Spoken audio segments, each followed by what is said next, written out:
You're about to cross a street.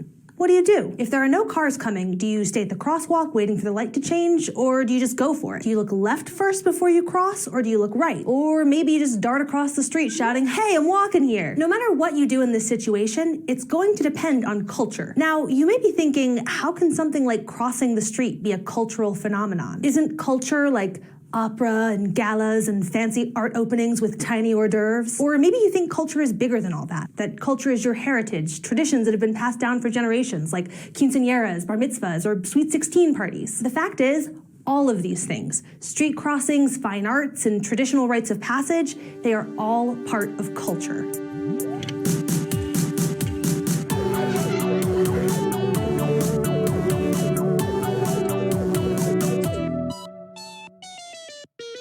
Culture is the way that non-material objects like thoughts, action, language, and values come together with material objects to form a way of life. So you can basically break culture down into two main components: things and ideas. When you're crossing the road, you can see markers of your culture in the things around you: the street signs, the width of the road, the speed and style of the cars. This is material culture, the culture of things. Books, buildings, food, clothing, transportation. It can be everything from iconic monuments like the Statue of Liberty to something as simple as a crosswalk sign that counts down how many seconds you have to cross the street. But a lot of the culture that's packed into crossing the street is non-material too. We interpret the color red to mean stop because our culture has assigned red as a symbol for stop and green for go. And if you grew up in a country where cars drive on the right side of the road, your parents probably taught you to look left first before crossing. This is non-material culture, the culture of ideas. It's made up of the intangible creations of human society: values, symbols, customs, ideals. Instead of the Statue of Liberty, it's the idea of liberty and what it means to be free. For our purposes as sociologists, we'll mainly be focusing on this second type of culture and its three main elements: symbols, values and beliefs, and norms. Symbols include anything that carries a specific meaning that's recognized by people who share a culture, like a stop sign or a gesture. If I do this, you probably know that I mean hold on a sec. Nonverbal gestures like this are a form of language, which is itself a symbolic system that people within a culture can use to communicate. Language is more than just the words you speak or write, and it's not just a matter of English or French or Arabic. The type of language you use in one cultural setting may be entirely different than what you'd use in another. Take how you talk to people online. New linguistic styles have sprung up that convey meaning to other people online because internet culture. See, there's one right there. If you're internet fluent, me saying because and then a noun makes perfect sense as a way of glossing over a complicated explanation. But if you're not familiar with that particular language, it just seems like bad grammar. Whether it's written, spoken, or nonverbal, language allows us to share the things that make up our culture, a process known as cultural transmission. And one view of language is that it not only lets us communicate with each other, but that it also affects how people within a culture see the world around them. This theory, known as the Sapir-Whorf hypothesis, argues that a person's thoughts and actions are influenced by the cultural lens created by the language they speak. Let's go to the thought bubble to see an example of the Sapir-Whorf hypothesis in action. What gender is the moon? For English speakers, this question might just conjure images of the man in the moon, but in many languages, nouns have genders. And in some languages, the moon is feminine, like the Spanish la luna. But in others, the moon is masculine, like the German der Mond. And this affects how Spanish and German people perceive the moon. In one study, Spanish and German people were asked to rate objects which were gendered in their language with reference to certain traits, like, is the moon beautiful? Is the moon rugged? Is the moon forceful? The study found that for those whose language used a masculine article, objects were more strongly associated with stereotypically masculine traits, like forcefulness. Another study found that when a name was assigned to an object and the name matched the gender of the word for it,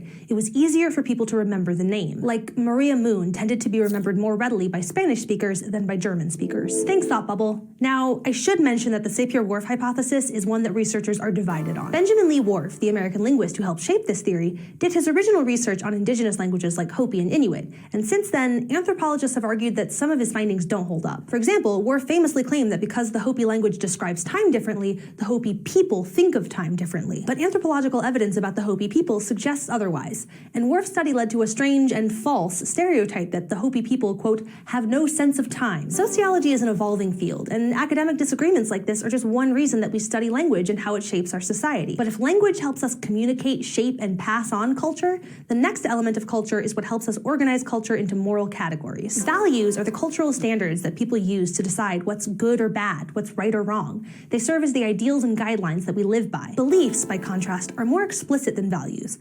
Beliefs are specific ideas about what people think is true about the world. So, for example, an American value is democracy, while a common belief is that a good political system is one where everyone has the opportunity to vote. Different cultures have different values, and these values can help explain why we see different social structures around the world. Western countries like the United States tend to value individualism and stress the importance of each person's own needs, whereas Eastern countries like China tend to value collectivism and stress the importance of groups over individuals. These different values are part of why you're more likely to see young adults in the US living separately from their parents and more likely to see multi-generational households in China. Cultural values and beliefs can also help form the guidelines for behavior within that culture. These guidelines are what we call norms, or the rules and expectations that guide behavior within a society. So giving up your seat for an elderly person? Great. Picking your nose in public? Gross. These are two ways of talking about norms. A norm simply relates to what we think is normal, whether something is either culturally accepted or not. And we have three main types of norms. The first are what we call folkways. Folkways are the informal little rules that kind of go without saying. It's not illegal to violate a folkway, but if you do, there might be ramifications, or what we call negative sanctions. Like if you walk onto an elevator and stand facing the back wall instead of the door, you won't get in trouble, but other people are going to give you some weird looks. And sometimes breaking a folkway can be a good thing and score you some positive sanctions from certain parts of society. Like your mom might ground you for getting a lip ring, but your friends might think it's really cool. Another type of norm are mores, which are more official than folkways and tend to be codified or formalized as the stated rules and laws of a society. When mores are broken, you almost always get a negative sanction, and they're usually more severe than just strange looks. Standing backward in the elevator might make you the office weirdo, but you'll probably get fired if you come into work topless, because there are strict rules about what kinds of clothing, or lack thereof, are appropriate for the workplace. Hawaiian shirts? Probably not. No shirt? You're fired. But mores aren't universal. You may get fired for showing up at work without a shirt, but men can lay on the beach shirtless or walk down the street with no problem. For women, these norms are different. In the United States, cultural norms about women's bodies and sexuality mean that it's illegal for women to go topless in public. But then, in parts of Europe, social norms are more lax about nudity, and it's not uncommon for women to also be shirtless at the beach. The last type of norm is the most serious of the three.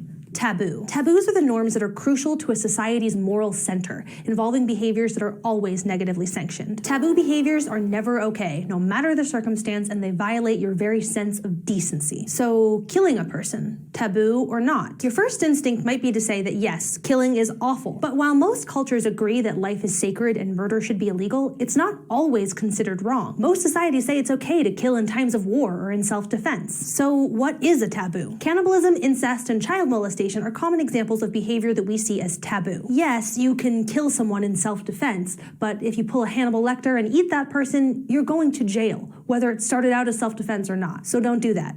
Ever. Norms like these and many others help societies function well, but norms can also be a kind of constraint, a social control that holds people back. Some norms can be bad, like ones that encourage unhealthy behavior, like smoking or binge drinking. But not all norms have clearly defined moral distinctions, like the way a culture's emphasis on competition pushes people towards success, but also discourages cooperation. And that's the tricky thing about culture. Most of the time you don't notice the cultural forces that are shaping your thoughts and actions because they just seem normal. That's why sociologists study culture. We can't notice whether our values and our norms are good or bad unless we step back and look at them with the analytical eye of a sociologist. Today we learned what culture is and the difference between material and non-material culture. We learned about three things that make up culture: symbols, values and beliefs, and norms. We looked at how language influences culture through the Sapir-Whorf hypothesis and discussed the three types of norms, folkways, mores, and taboos, which govern our daily life. Crash Course Sociology is filmed in the Dr. Cheryl C. Kinney studio in Missoula, Montana, and it's made with the help of all of these nice people. Our animation team is Thought Cafe, and Crash Course is made with Adobe Creative Cloud. If you'd like to keep Crash Course free for everyone forever, you can support the series at Patreon, a crowdfunding platform that allows you to How many cultures are there in the world? We've talked a lot about the things that make a culture, things like norms and symbols and languages. But we haven't really discussed how you lump all those little things together and say, yes, these are the things that belong together. These things are culture A, and these other things are culture B. So what are the rules of culture? Well, culture isn't just about nationality or the language you speak. You and another person can live in the same country and speak the same language and still have totally different cultural backgrounds. Within a single country, even within a single city, you see lots of different cultures, and each person's cultural background will be a mishmash of many different influences. So there really isn't and never will be a single agreed-upon number of cultures that exist in the world. But that doesn't mean we can't recognize a culture and understand cultural patterns and cultural change and think about how different cultures contribute to the functioning of society.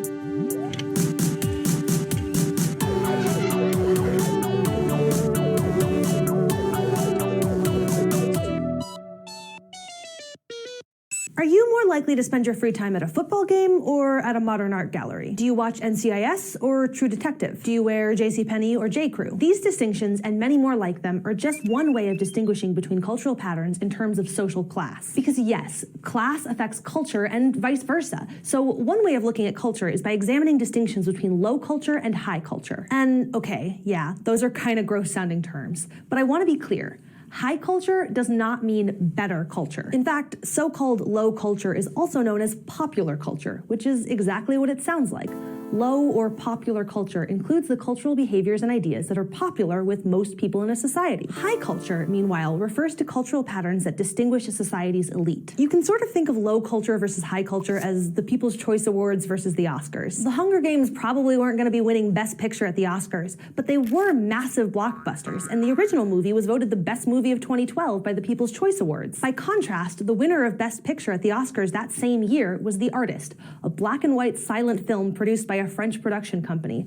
Very different movies, very different types of culture. Now, you can also look at how different types of cultural patterns work together. The Hunger Games and The Artist may appeal to different segments of society, but ultimately, they both fit into mainstream American media culture. Mainstream culture includes the cultural patterns that are broadly in line with the society's cultural ideals and values. And within any society, there are also subcultures, cultural patterns that set apart a segment of society's population. Take, for example, hipsters. They make up a cultural group that was formed around the idea of rejecting what was once considered cool in favor of a different type of cultural expression. Yeah, your beard and your fixed gear bike, or your bleach blonde hair and your thick frame glasses, they're all part of the material culture that signifies membership in your own specific subculture. But who decides what's mainstream and what's a subculture? I mean, the whole hipster thing has gone pretty mainstream at this point. Typically, cultural groups with the most power and societal influence get labeled the norm, and people with less power get relegated to subgroups. The US is a great example of this. In large part because of our history as a country of immigrants, the US is often thought of as a melting pot, a place where many cultures come together to form a single combined culture. But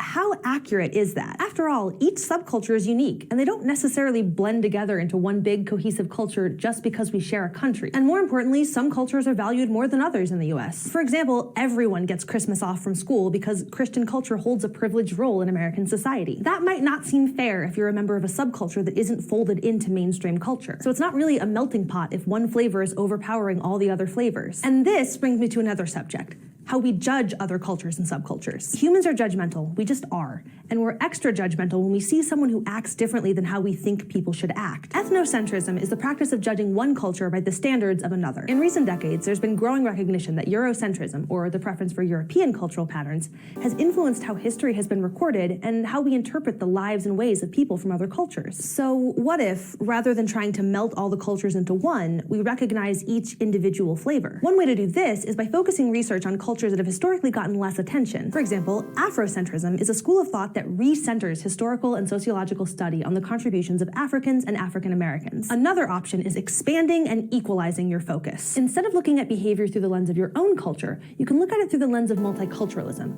a perspective that, rather than seeing society as a homogeneous culture, recognizes cultural diversity while advocating for the equal standing of all cultural traditions. In this view, America is less a melting pot and more like a multicultural society. Still, the ways in which cultures and subcultures fit together, if at all, can vary depending on your school of thought as a sociologist. For example, from a structural functionalist perspective, cultures form to provide order and cohesiveness in a society. So in that view, a melting pot of cultures is a good thing. But a conflict theorist might see the interactions of subcultures differently. Prioritizing one subculture over another can create social inequalities and disenfranchise those who belong to cultures that are at odds with the mainstream. It's hard to encourage individual cultural identities without promoting divisiveness. In the US, at least, it's a constant struggle. But sometimes, subgroups can be more than simply different from mainstream culture. They can be an active opposition to it. This is what we call a counterculture. Countercultures push back on mainstream culture in an attempt to change how a society functions. Let's go to the thought bubble to take a trip back to one of the biggest countercultural periods of the 20th century, the 1960s. In the United States, the 1960s were rife with countercultures. It was a time of beatniks and hippies, of protests against the Vietnam War, and of protests for civil rights and women's liberation. These movements were often led by young people and were seen as a rebellion against the culture and values of older generations. This was the era of free love, where people embraced relationships outside of the traditionally heterosexual and monogamous cultural norms. Drug use, especially the use of psychedelic drugs, was heavily associated with this subculture and was celebrated in its popular culture. Think Lucy in the Sky with Diamonds or the Beat authors' books about acid trips. But this counterculture was also a pushback politically against mainstream culture. Many cornerstones of the politics of the American left have their origins in the counterculture of the 1960s. Anti-war, pro-environmentalism, pro-civil rights, feminism, LGBTQ equality. From the Stonewall riots to the Vietnam War protests, 60s counterculture was where many of these issues first reached the public consciousness. Thanks, Thought Bubble. So, countercultures can often act as catalysts for cultural change, especially if they get big enough to gain mainstream support. But cultures change all the time, with or without the pushback from subcultures and countercultures. And different parts of cultures change at different speeds. Sometimes we have what's called a cultural lag, where some cultural elements change more slowly than others. Take how education works, for example. In the US, we get the summer off from school. This is a holdover from when this was a more agricultural country and children needed to take time off during harvest. Today, there's no real reason for summer vacation other than that's what we've always done. So how does cultural change happen? Sometimes people invent new things that change culture. Cell phones, for example, have revolutionized not just how we make phone calls, but how we socialize and communicate. And inventions don't just have to be material. Ideas, like about money or voting systems, can also be invented and change a culture. People also discover new things. When European explorers first discovered tomatoes in Central America in the 1500s and brought them back to Europe, they completely changed the culture of food. What would pizza be without tomatoes? A third cause of cultural change comes from cultural diffusion, which is how cultural traits spread from one culture to another. Just about everything we think of as classic American culture is actually borrowed and transformed from another culture. Burgers and fries, German and Belgian, respectively. The American cowboy, an update on the Mexican vaquero. The ideals of liberty and justice for all enshrined in our founding documents, heavily influenced by French philosophers like Rousseau and Voltaire, and British philosophers like Hobbes and Locke, as well as by the Iroquois Confederacy and its ideas of representative democracy. Whether we're talking about material culture or symbolic culture, we're seeing more and more aspects of culture shared across nations and across oceans. As symbolic interactionists see it, all of society is about the shared reality, the shared culture that we create. As borders get thinner, the group of people who share a culture gets larger. Whether it's the hot dogs we get from Germany or the jazz and hip hop coming from African traditions, more and more cultures overlap as technology and globalization make our world just a little bit smaller. As our society becomes more global, the questions raised by two of our camps of sociology, structural functionalism and conflict theory, become even more pressing. Are the structural functionalists right? Does having a shared culture provide points of similarity that encourage cooperation and help societies function? Or does conflict theory have it right? Does culture divide us and benefit some members of society more than others? In the end, they're both kind of right. There will always be different ways of thinking and doing and living within a society, but culture is the tie that binds us together. Today we learned about different types of culture, like low culture and high culture. We looked at different ways of categorizing cultures into subcultures. We contrasted two different ways of looking at cultural diversity, ethnocentrism and multiculturalism. We discussed the role of countercultures and explored how cultural change happens. And lastly, we looked at a structural functionalist and a conflict theory perspective on what cultures mean for society. Crash Course Sociology,